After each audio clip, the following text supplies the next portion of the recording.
working on financials, right? Yeah, so you remember we talked about like developing the skills so you can, build a business and then Yeah, be able to like expand as you would want yourself, right? Retaining that yeah, control. yeah. Like we have like a projection sheets and essentially a roadmap of where we want to be or where we see ourselves in the next 2 to 3 years. Obviously, with COVID and everything. See, the problem with the esports is, well, personally, my take is a lot of the T1 organizations, such as TSM, Cloud9, all the big guys, NRG, you name them, seems like they saturated a lot of the VC money or angel investors, and it kind of went in a hockey stick kind of line graph per se, and it's kind of dwindling down where it's very shaky now for us smaller orgs to even get some consideration as it's just kind of overwhelmed on their side. And obviously, we're with any, especially with esports or I guess any business, to scale it or even snowball per se, you kind of need some kind of capital or funding. Obviously, myself, I sweat and invest a lot of the esports organization on my end, boots on the ground and just kind of grew it organically. But obviously, there's a point, in it where you can only do so much. And the sponsorship side is very hard too, it seems like. So we're kind of in a rut, and I really don't know what direction or avenue to kind of take in that sense now. I took a step back and we're starting to evaluate a bit more on that front. But like I said, the industry is just so super saturated, and to be honest, the player salaries and everything else is super inflated that it's kind of hard to start a company like myself or any other, or kind of you know move forward essentially, and try to make these movements where you can actually get recognized and have some kind of recognition or reputable status, if that makes sense. Yeah, of course. So to clarify your question here, you want to know how you can progress even though the $111 million of prize pool money and basically the 880 something $1 million of revenue outside of prize pools in esports is just completely taken up by higher tier organizations. And so you're in a really Yeah, there's no ecosystem really in the lower tier organizations. There's no like you know incentives or any kind of, like I said, foundation. It seems like it's all targeted obviously on the pro league side, which I understand that's where a lot of the monetized value is. But how do you even get in that level if you can't even get any revenue or backing or even support from tournaments, leagues, even sponsorship revenue, whatever you have, um, if you can't even tap into that and scale to the higher tiers. So it's very dwindling and hard, and that's why I thought I'd pick your brain and kind of essentially see, maybe, I don't know, something on your side, what you see it is, and if you have any networking that could kind of get some eyes on our front. And like I said, I have a bunch of sponsor decks, pitch deck, a roadmap, projections, all that stuff. It's just kind of, I guess, getting it to the eyes of the people that essentially believe your vision. yeah. So I'm going to ask you a few questions here, and they're really going to determine how you progress, because right now, from my perspective, right, I've been in your position before over a year Mm-hmm. ago, and I had a tier 2 esports organization. We were about to become tier 1 with an angel investor's money, and we were just going to skyrocket. But as you might know, Illuminate Esports, even though we had angel investor, and I had the document ready to sign and everything, the company went out of business, and I'll explain to you why. And it's mostly my fault. But basically, I was doing the same thing you're doing in terms of trajectory. So you're thinking Yeah. 2 to 3 years. You're thinking 2 to 3 years from now, right? You're going to remain an esports organization.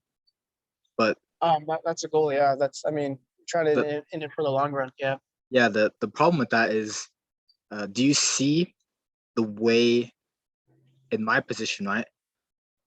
I had an angel investor, and I Right. actually had sponsors to work with, and I still went out of business. Really. And So so, what did they give you in terms so of? yeah, I'll explain. So the angel investor, Okay. obviously, it was capital. That was great in terms of Yeah. financing. But then the sponsorships, right? Like I work with certain organizations and people who can, you know, fly out certain members of my esports athletes or streamers or content creators and things like that, and they gave me opportunities at events around the world. And uh, there's a lot of things in terms of just marketing which I had access to, right? Yeah. Outside of just finance, right? Because I got into finance myself personally, but like the actual esports organization had more access to marketing Mm-hmm. resources thanks to Mm-hmm. the work I was doing as the marketing director. And so I remember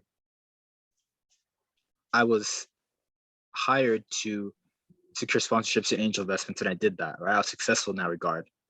But Right. where I failed, right, and this is where you're failing right now. So we're going to clear this problem up in a few questions. Where I failed is that I looked at the higher tier esports organizations that were tier one. They were just one tier ahead of me, right? And I thought, Mm-hmm.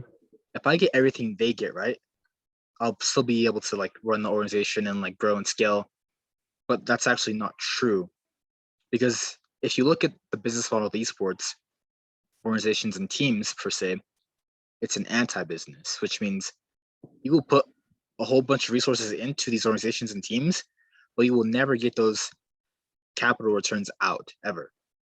And No. Well, this is something where you might hear Lena when she's on a podcast, or you might see her like on Twitter or LinkedIn say like, "Oh yeah, TSM is profitable," but like TSM esports is not profitable. Does that make sense? yeah, like I guess the esports itself, but as a whole, they probably are, I guess, from Yeah, the different avenues they have, right? as a Yeah. whole, they're profitable. But TSM esports, like you can't even imagine how not profitable that is. And so Right. Right. you need to look at yourself as if you were a top tier one esports executive like Lena, right? President of TSM now. Mm-hmm. She's not running an esports organization anymore, right? What is she running? What's the business model? It's probably like a media network, I guess. Yeah, so she's doing media rights deals. And so Yeah. are you aware of some of the like incredible, like I remember one of the last media rights deals I read in terms of the news, where there was a deal for like 300 and something $1 million with like Riot Games, I believe. In context of what, of the And so Valorant, it or? was in terms of streaming rights for League of Legends. Does that make sense? Oh, I see. Yeah. And Yeah. so where you're failing, because you're looking at yourself as an esports organization right now, which isn't a bad thing if you want to remain tier two, right? Which is what you Right. are. But Yeah. if you're gonna move into tier one, right? I'm gonna tell you right now, there is no tier one esports organization that is focusing on esports solely as a primary like revenue creator, and it's profitable Right. because Right. you literally don't have enough money. Like $111 million of prize pool money, like TSM is worth like 400, like it's worth 200 Yeah. to like almost $400 million now. So it's like you can't think that you're gonna get a lot of this actual market share, right? Because we're talking about market share right now. We're not talking about mind share, right? We can talk about marketing a little bit later. But Yeah. what you actually Yeah. need is market share in esports. But you literally can't do that as an esports organization, because you can't compete versus TSM. It's not possible right now. Yeah. Yeah. Of course. There's Yeah. just not enough resources for you to do that. No. And so my first question for you, and this is going to be a very difficult question for you to answer if you haven't thought about it, is how long do you want to be like all the other esports organizations and teams? And I don't know, because you could be like them for the next 2 to 3 years, as you were talking about. But again, you're probably going to go out of business in the next 2 to 3 years. Let's be realistic. Yeah. Yeah. I mean, I kind of want OCG to be a lifetime career per se on my end. So it'd be, a career that I would be focusing on for the rest of my life, because I feel there is potential in the business. Let's not say, as you mentioned, as directed into the esports side, but as a whole, there's definitely potential to scale in different avenues, as mentioned. What kind of, I guess, separates us from the USA side is there's not very much brand identity or you know, Canadian based organizations that actually are T1. The best example I can probably put as like the NBA, how it's a big American franchise league, but the Toronto Raptors are probably the only Canadian based franchise organization in that whole American division. And I feel like that's where I can rekindle, I guess, esports in the Canadian side. And that's where I'm going at. That's where our vision is, or our trajectory. So yeah, and then obviously that would follow suit with a lot of Canadian brands or companies that would support the only Canadian esport organization, or at least one or two or three of them that have that brand identity or face that fans and local fans could support. So that's kind of like, I feel it's kind of a lifetime thing if we do it right. But obviously with that vision, that's a big I'm pretty ambitious, but I just got to keep going with it. So All right, so I want to point out the first bias you have, and this is gonna hopefully shatter your ego, because right now your bias is you have availability bias, right? You have a good position in the marketplace objectively, but the problem is with your position, right? Let's say, again, if TSM wanted to branch out more into Canada right. and do some type of, let's say, a sublet, right? A mini venture, right? They open up a project, a gaming house or something, or a content house. Like immediately you lose esports market share. Does that make sense? Like, just because No, for sure. It's always your a big fish. Yeah. yeah, your brand can't compete in esports in terms of that regard. And so Yeah. where you need to look in terms of actual business model changes is something which I'm doing right now professionally. Like, I'm helping high school seniors develop themselves into top tier esports athletes for college entry, right? And they're going to be given sponsorship and, you know, grant opportunities just for being a collegiate athlete. And so I'm thinking the problem there is the majority of these kids won't make it, right? The majority of these kids won't pass my course or seminars or workshops, just because, like, to become a professional in esports is extremely difficult. And a lot of people Yeah. just don't realize it. And Yeah. for me, I know how difficult it is because I've already failed in multiple esports companies, not just one. I've built in two. So Right. I've got the esports startup, Illuminate Esports, that I failed with, even though I got sponsorships, even though I got the angel investor. And then I have Top Score Solutions, which is a small business, and I failed there, even though I was doing analytics and, you know, podcasts and other things for businesses. Like, and it was a really good epiphany for me, because I realized, speaking with you now, you have a very limited amount of time to execute this esports journey, which means if you want to, like, act like a tier one esports organization, you can, right? You can behave that way. But the problem is you're never going to get those resources, just because there's not enough. There's too big of a monopoly in esports. Yeah. So for Yeah. you to progress the way you want to make it a lifetime career, lifetime job, lifetime, you know, in terms of creating more job opportunities for other people in your community, you need to think about, if you're going to act like a tier one esports organization, well, what do all these tier one esports organizations do daily, right? They're not focusing on winning esports events anymore. Like, that's just such a waste of time. And so if you look at someone like Nate Shaw, right? Like, you always hear Nate Shaw on like a Twitch clip or something, you'd be like, oh, if you don't think we're serious about winning, like, you're wrong. And I'm like, dude, everybody knows you're not serious. Like, the amount of money this guy's making outside of esports is insane. Like, the amount of revenue that FaZe Clan, TSM, and Cloud9, these guys don't need esports anymore. Does that make sense? Like, they can leave that industry and they'll be okay. Yeah. But if you leave esports, right, you're not going to be okay. Does that make sense? Yeah, because that's just one of the foundations that you need to grow with before you can kind of tap into other markets or whatever, right? Yeah. So right now, you're in the position I was at before my company failed with Illuminate Esports, right? So I had a really strong foundation. I had really great content creators, streamers, and pro athletes. But the problem was, and this leads into my second question for you, out of three questions, if you can't be in esports anymore, how does your business actually, like, monetize? Well, obviously e-commerce is a big one. But then, like, that that projects back to esports and grabbing a fan base. So I guess it would probably lean more onto content creation, e-commerce, and then I would have to talk to my other partners, but obviously maybe some podcasting or some kind of, I guess I would really under content creation. Um, we thought about academy slash summer camp kind of deal for players, which I think that would be another source of revenue stream. But obviously, it's yeah, I know what you mean. Yeah, there's I mean there's different areas, but it seems like everything kind of trickles back down to the main thing, and that's esports, right? So that's a good question, but Yeah, yeah, your problem is that you're stuck. Like you literally can't pivot your business model until you have a breakthrough. And that has to be in esports. Like officially it has to be in esports, but like yeah, that could be literally, like you said, 2 to 3 years from now. That's where your trajectory is.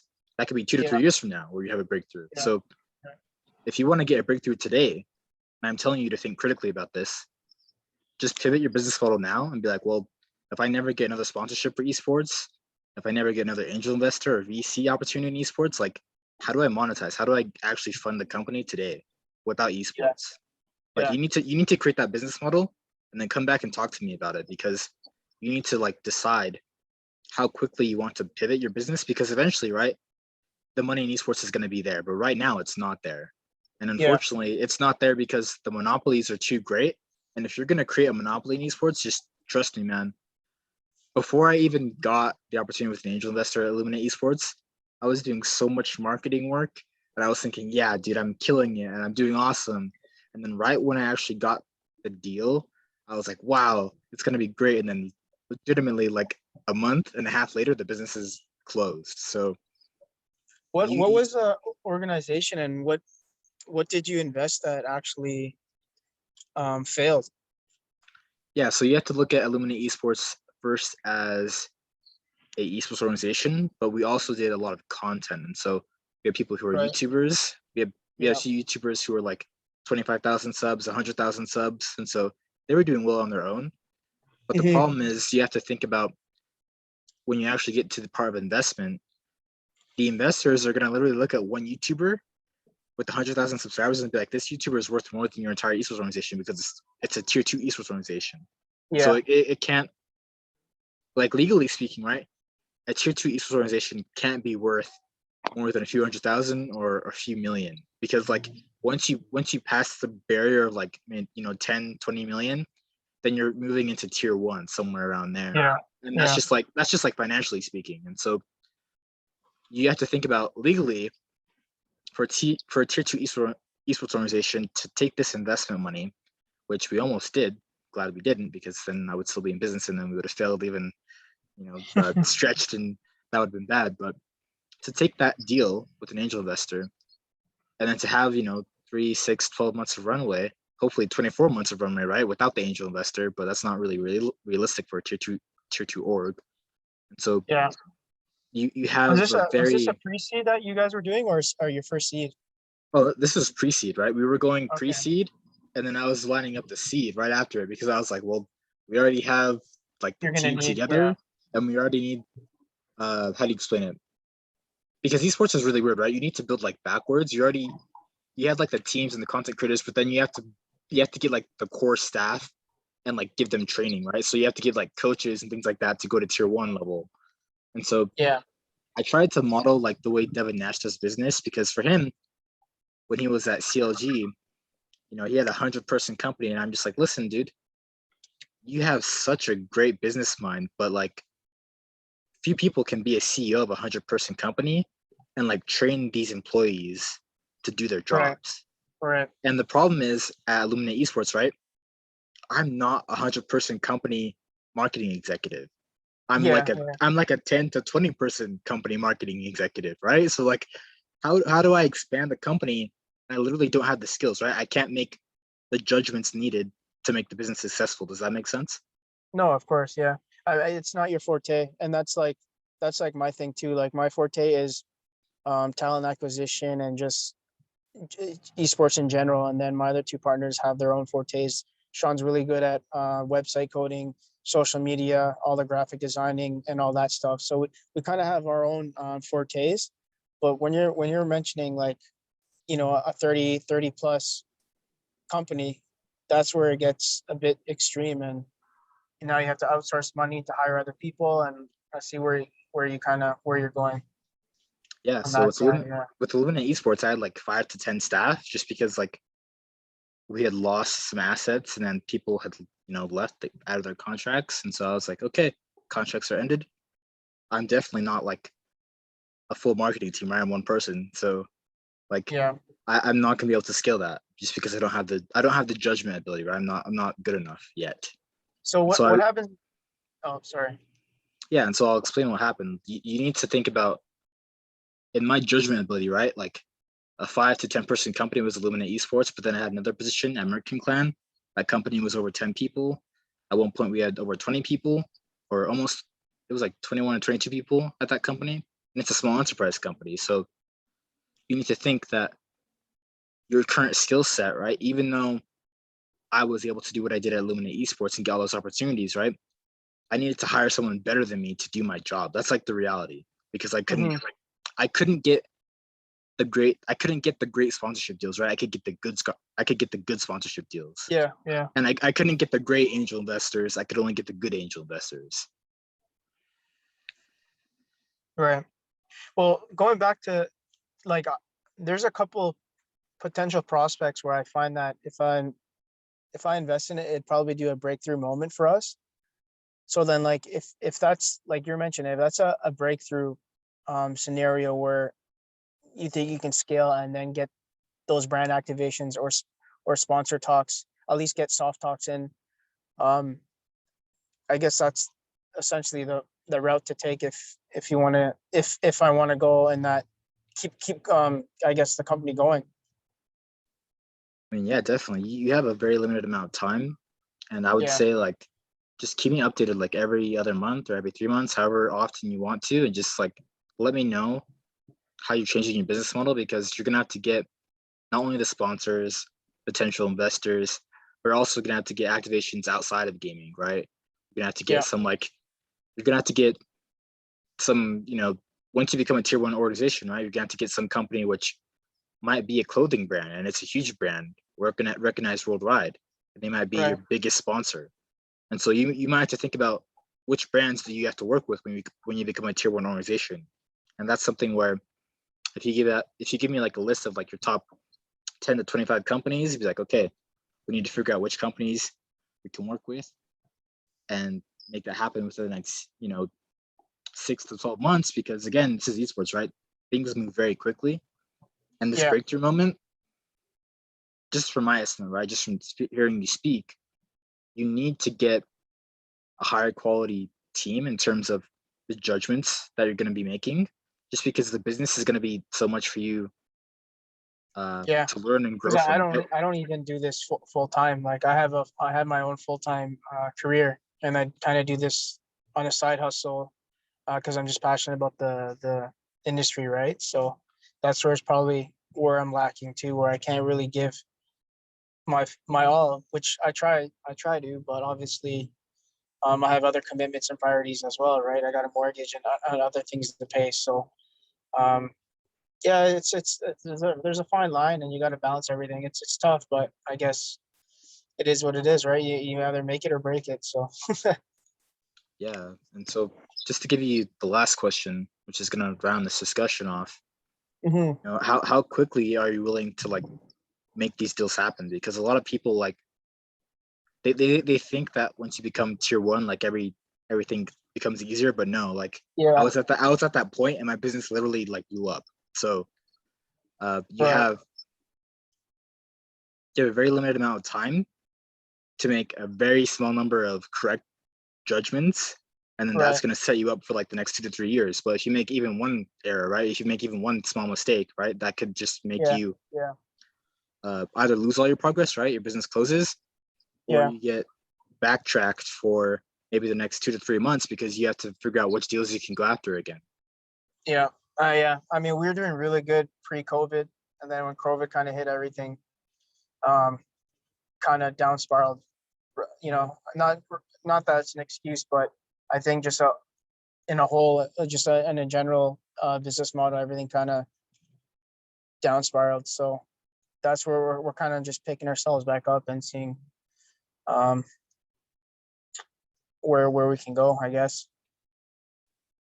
All right, brother. I'm gonna upload this to YouTube just so people can learn from your experience. Like, you're at that point that I was at, and I really want you to succeed. So I'm gonna make it my personal duty, just like see your evaluation over the next 6 to 12 Oh, months, yeah. and see how you can progress, because a lot of people, they don't even get to the point you're at, right?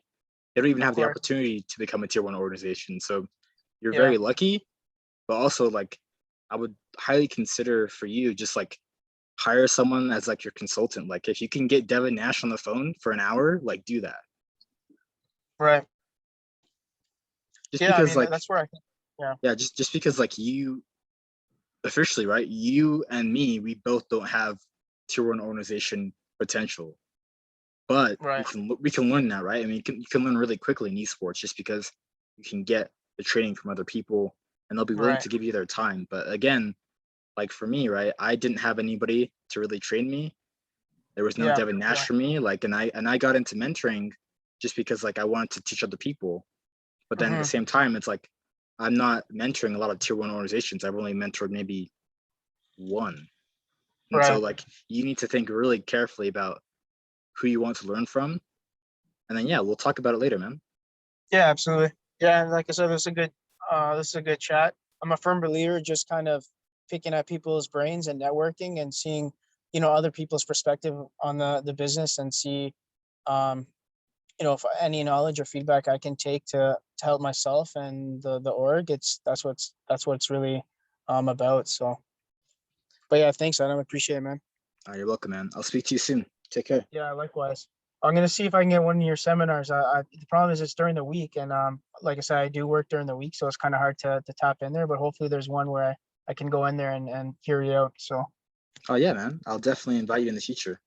yeah, thanks again. All right, man. Take care. All right, take care.